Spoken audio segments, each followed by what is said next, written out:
What's up, pirates? Wraith Talks here with Awakened TCG, and today we have a new video for you guys. So there was a Win-A-Box tournament. I need to get practice in for the regional coming up this Sunday, which I'm going to be playing and streaming in. So, don't forget about that. That is going to be on Sunday around 8 a.m. PST. And so here for my first turn, I just went Buena Festa, grabbed a Nami, and then now it is passing over to my opponent's first turn. He's going to go Izo. He's going to grab, I believe it's a Marco. Yeah, so he grabs a Marco. Probably his best option.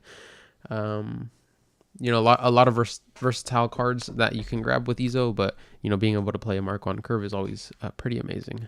So I go ahead and play the Nami for 3, use her effect. Oh wait, I don't use the Nami effect. I'm at 3 Dawn. So I play the Nami for 3, and then I go ahead and pass turn, restanding 2 Dawn. After I swung 5 at him, which he took. Now my opponent at 4 Dawn is debating what his turn is going to look like. So he goes 8 lead, and I punt Gibson to 9, and then rest the Izo, giving me a target to swing at next turn and blocking out basically his whole turn's worth of Dawn. Was pretty amazing. And so now I'm able to clear board. So I swing at the Izo for 5, use the effect. Luckily, I was able to have another Nami in hand. And so first Nami grabs me a chopper, and then I'm going to go ahead and swing another 5 into lead. He's either going to have to give me a card or just take the life. So he gives me a 2K counter, and then I go Nami again, search again. So now I grab a Benz, which is a 4-drop vanilla. I'm up 2 cards, 2 big cards. Obviously, he did search twice. But if you look at board state where we're at, it's pretty nasty. On my end, I have a really nice start, and his 4 Dawn turn was just lackluster. He needed to fill up board. Instead, he swung 8, attached 1 Dawn, and it's kind of coming back to bite him. And now he's swinging 5 at lead. Oh no, he's swinging 5 at my Nami. I'm debating what I want to do. I just go punt Gibson rest, so that way he can't A, swing again, and B, obviously I should have known it was the Otama turn. So he kills the second Nami, but that's fine. I still have a Nami on board, and we have a unit that we can KO. So it's looking super good for us. We're still at 4 life, which is very huge. Knowing that our hand size isn't too small. And so we're just going to go ahead and Nami. We're going to go ahead and lead our ability, and we're going 7 right into Luffy into a 6K Benz. Right, so this turn here, obviously I wanted to search with a Nami, but to be honest, I wanted to keep the pressure on the Zoro, make him, waste cards in his hand, because, Zoro's have a lot of events such as Fire Fist.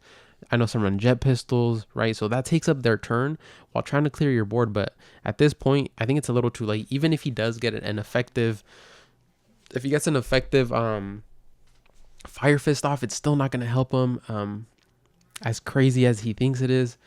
So he Gordons the Luffy, I believe, to 4,000. And then he does end up Fire Fisting the Nami and the Luffy. And then he goes 6K at lead, but I'm going to take that every time. I'm still at 4 life. Give me an extra card. Thank you. And then he swings again. I go ahead and take again. And then he goes Marco blocker. At this point, I'm in a really good spot. He has 4 cards in hand, and I'm definitely going to try to abuse that. Obviously, I'm counting my Dawn. I'm at 9. I separate 2 because obviously I'm going to go for another Luffy turn here.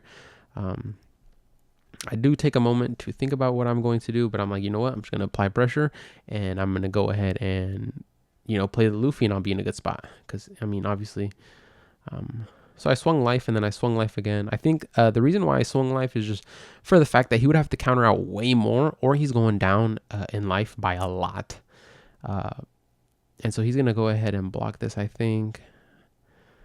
Yeah, so he blocks and then pitches a Fiery Doll, which is completely fine because now we're just going to go ahead and Luffy, play another Benz, and then pass. Right, so at this point, he doesn't want to swing with the blocker. He swings with the blocker. He's in rough territory.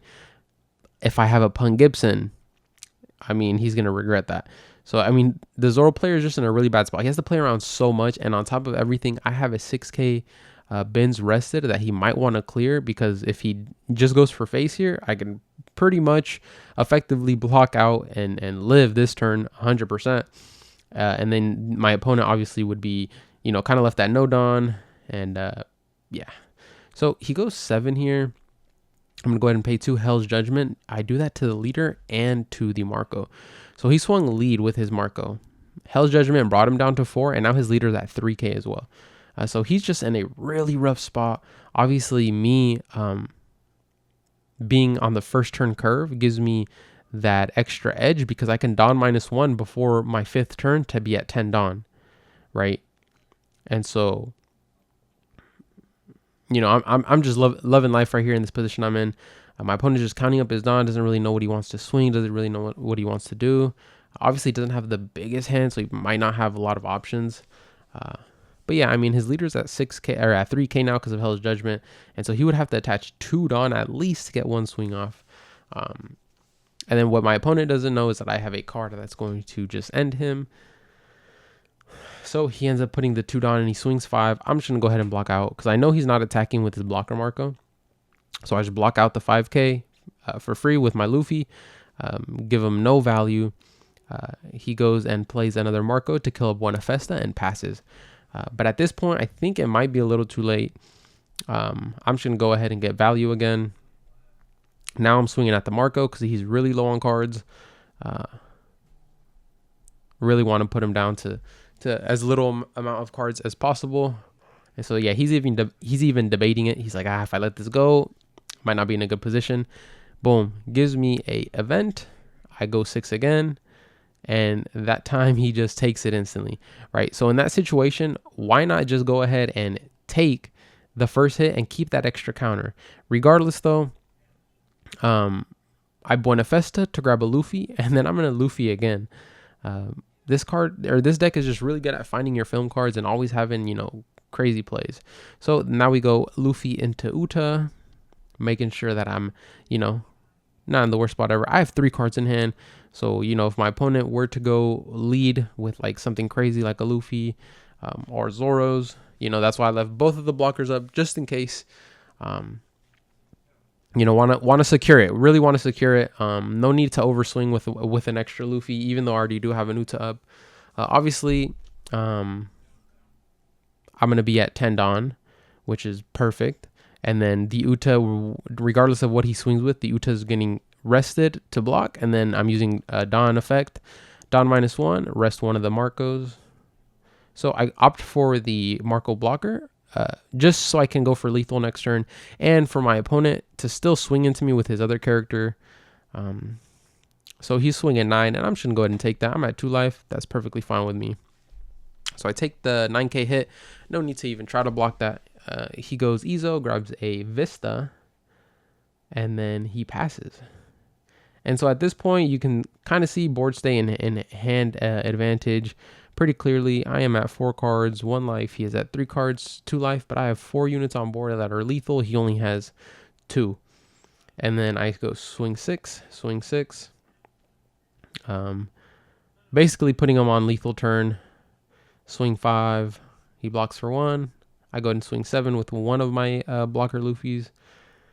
He is going to pay 1. He rad beams, and then I just go ahead and pay 10 for Dofi, resting both his blocker, his leader, and the Marco, basically to secure the victory because I have a blocker Luffy up, and so he would have to get rid of that. My opponent accidentally unrested his units by going and remind him like, oh, they're still rested. And so at this point, he has 2 cards in hand. There's nothing that he can do to kill me this turn, because he would need 2 swings that are lethal. Because I have a 7k Luffy blocker, so he would need to go at least 7,000. So the 10 cost Dofi was the, you know, the card that secured me the win. But regardless if I had it or not, I think it would have been pretty much the same outcome. I may have not have gone for lead without the 10 cost. Maybe I just go clear out units knowing he had no cards in hand. You know, clears board, and then that's game over, right? So here he goes 7, and then we go ahead and block out. He was trying to go for lethal, but obviously I have a blocker up. He knew he didn't have it. He was just, you know, going through the motions. But yeah, guys, at the end of this swing, he just goes ahead and concedes. But that is going to be the end of this video. You guys have a wonderful day. I'll see you guys on the next one. Peace.